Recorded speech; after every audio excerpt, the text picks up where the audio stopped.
আজকে মজার একটা ড্রিঙ্কস দেখাবো, যে ড্রিঙ্কস একদম রেস্টুরেন্টের স্টাইলে হবে, খেতে অসম্ভব মজার। রেস্টুরেন্টের শেফরা যেভাবে তৈরি করেন ঠিক সেইভাবেই তৈরি করা, ওনাদের কাছ থেকে এই রেসিপিটা পাওয়া।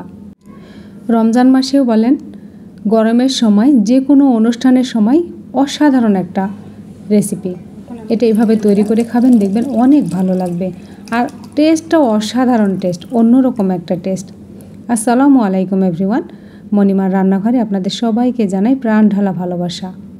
কেমন আছেন আপনারা? আশা করছি সবাই খুব ভালো আছেন। আলহামদুলিল্লাহ, আল্লাহর রহমতে আমরাও খুব ভালো আছি। সবাই তৈরি করেন, কিন্তু আমি কিভাবে তৈরি করি সেটাই আপনাদের সাথে আজকে শেয়ার করব।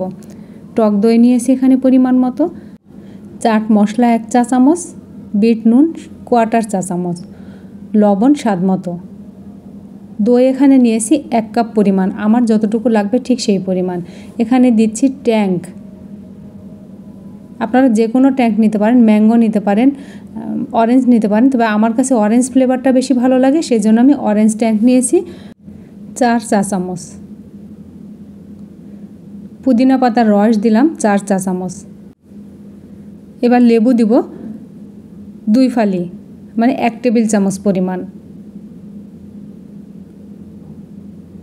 লেবুটা সবসময় ফ্রেশ দেওয়ার চেষ্টা করবেন, তাহলে স্বাদটা বেশি ভালো হবে।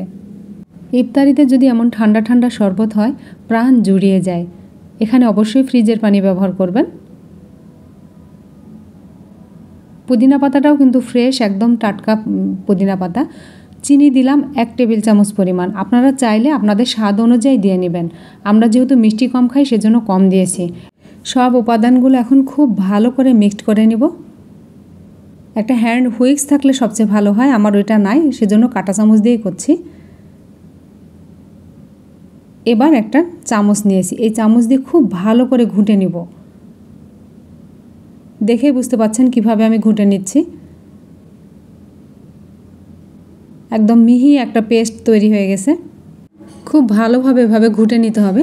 এখানে ব্লেন্ডারের প্রয়োজন নাই, এভাবে হাত দিয়ে ঘুঁটে নিলেই হবে। ঘুঁটে নেওয়া কমপ্লিট হয়ে গেছে। এবার পানি দিয়ে দিব। পানিটা অবশ্যই ফ্রিজের ঠান্ডা পানি ব্যবহার করবেন যদি ইফতারির আগে হয়। আর যদি ইফতারির অনেকক্ষণ আগে তৈরি করে রাখেন, তাহলে নর্মাল পানি দিয়ে তৈরি করে নিয়ে ওটাই ফ্রিজে রেখে দিবেন, তাহলে ঠান্ডা হয়ে যাবে। আইস বা ঠান্ডা পানির কোনো প্রয়োজন নাই। এবার একটা মগে ঢেলে নেব, আমার সেই জাম্বো সাইজের মগ।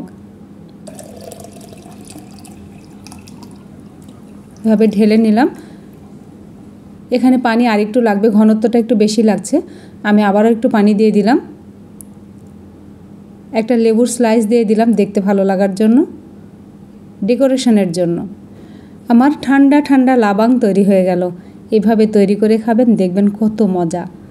রেস্টুরেন্টে এত দাম দিয়ে কিনে না খেয়ে ঘরেই তৈরি করে ফেলুন, আর বাড়িতেই রেস্টুরেন্টের স্বাদ তৈরি করুন, দেখবেন কেউ আর রেস্টুরেন্টে যাবে না। আজকে এ পর্যন্তই রাখি। আল্লাহ হাফেজ।